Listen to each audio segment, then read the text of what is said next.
maestro Alfonso Zárate, periodista.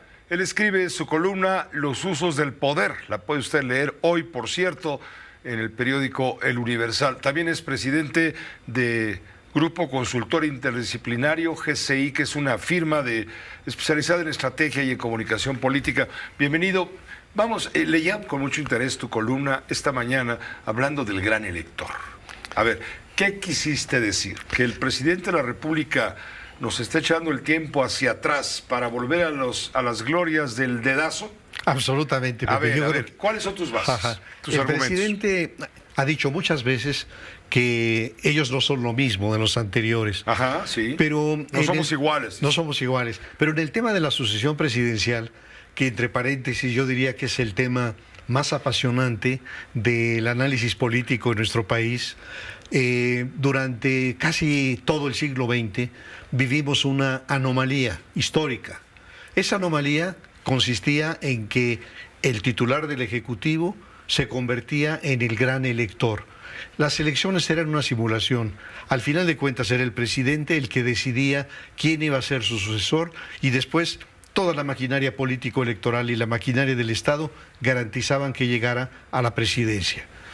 Eso pensamos que se había acabado con Ernesto Zedillo, cuando Ernesto Zedillo no pudo convertir en candidato a su preferido y mucho menos pudo convertirlo en presidente de la República. Pero ¿qué? La Bastida. La Bastida. ¿Cuáles eran, digamos, las características de aquellos años de preeminencia del PRI? Número uno, que el gran elector era el presidente de la República y que nadie le disputaba ese papel. Si alguien quería disputárselo, lo que ocurrió con los generales Francisco Serrano y Arnulfo R. Gómez, fueron asesinados. Entonces había que respetarle al jefe del Ejecutivo ese poder, esa atribución. En segundo lugar, que el presidente escogía a su sucesor dentro de los miembros de su equipo, de su gabinete. Los cardenales. Exacto, esa era la frase. La frase es, para ser papa había que ser cardenal. Entonces, si no se era cardenal, no jugaban los gobernadores, no jugaban los líderes parlamentarios, solamente los miembros del gabinete. ¿Lo hacía de manera libérrima? No. El presidente tenía que pulsar el sentir de los grupos de poder en el país. ¿Cuáles eran esos grupos del poder? De 1920 a 1940, clarísimamente, los jefes militares con mando de tropa. Entonces, había que tomar la opinión de que no hubiera un veto, como ocurrió con el caso de Francisco J. Múgica, en donde dijeron, a este no lo queremos, no queremos 6 años más de radicalismo y preferimos a Ávila Camacho. Pero después de 1940, quizás hasta 1960, la opinión que contaba, que era muy importante, era la de las organizaciones sociales, campesinas, pero fundamentalmente obreras. Y a partir de la década de los 60, Pepe, 62, cuando se crea el Consejo Mexicano de Hombres de Negocios, esos son un factor importantísimo. Y cada 6 años acuden al presidente de la República y le solicitan la autorización para invitar a su mesa a los secretarios A, B y C. Con lo cual, los hombres del poder económico le estaban diciendo al presidente, para nosotros la sucesión está entre estos 3. Y el presidente, para afirmar su poder, decía sí, pero invite también a X, Y. Y entonces, estos 5 acudían al comedor del Consejo Mexicano de Hombres de Negocios y pasaban un examen a título de suficiencia. Todos eran amigos, obviamente que conocían muy bien al secretario de Hacienda y al de Gobernación, pero ese día de la auscultación le preguntaban, oye, ¿y a quién nombrarías en Hacienda? Oye, ¿y cómo atenderías este problema? Y después de eso regresaban con el presidente y le decían, señor presidente, qué bien vimos a los secretarios B, C y X. Y el mensaje era muy claro, el mensaje es para nosotros, la sucesión debe estar entre estos 3. Usted desde luego puede escoger al que quiera, pero si escoge a uno diferente, no cuente con nosotros, o nosotros vamos a pagar por ver. De tal manera que la decisión no era una decisión libérrima. ¿Qué otro factor? Lo expresaba don Fidel Velázquez en la frase, la política es como la fotografía, el que se mueve no sale. Bueno, eso significaba que los aspirantes tenían que estar impávidos, eran tapados. Entonces, no podían hacer si yo quiero o no. El otro elemento de esta vieja práctica es que los adelantados eran descarrilados. Aquel que se movía demasiado, pensemos en Moya Palencia, porque los jóvenes no van a recordar nada que tenga que ver con Casas Alemán, pero Moya Palencia se mueve mucho, no sale.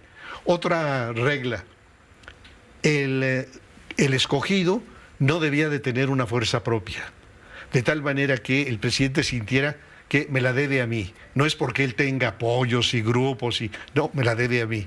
Entonces, por ejemplo, el propio Moya tenía una construcción de aliados en el legislativo, en los gobernadores, no fue él, fue José López Portillo. Y el propio Echeverría dice que lo escoge de alguna manera porque no tenía un grupo propio.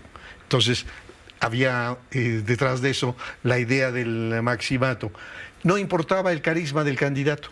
El partido era suficientemente fuerte para convertir en presidente a alguien notoriamente feo como Gustavo Díaz Ordaz.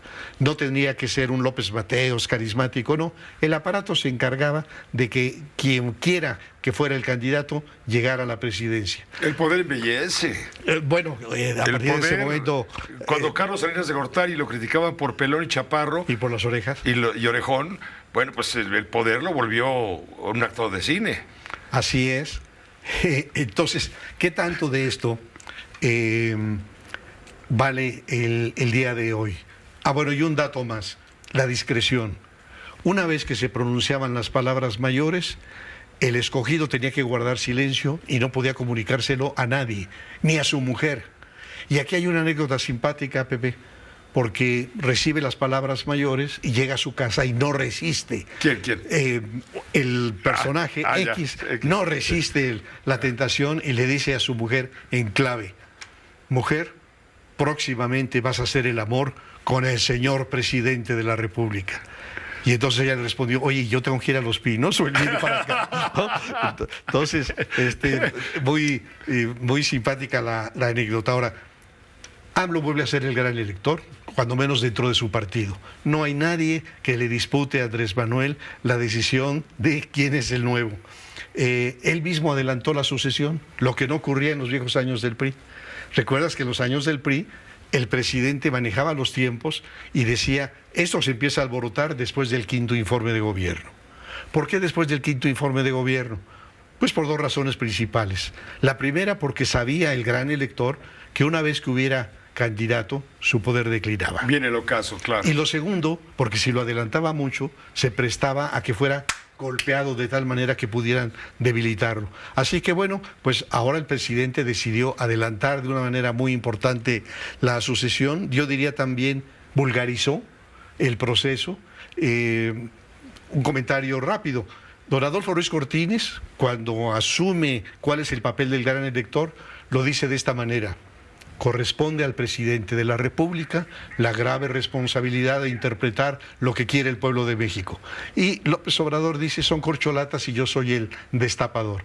Así que bueno, hay muchos elementos viejos de la época de previdencia del PRI y hay algunos elementos nuevos. Y bueno, ya estamos insertos en este proceso de sucesión presidencial. Pues estas son clases de historia política que te apreciamos mucho, por eso siempre serás bienvenido. Yo a ti por darme este espacio. Gracias, maestro Zárate, Alfonso Zárate, los usos del poder. Vámonos a una pausa muy breve.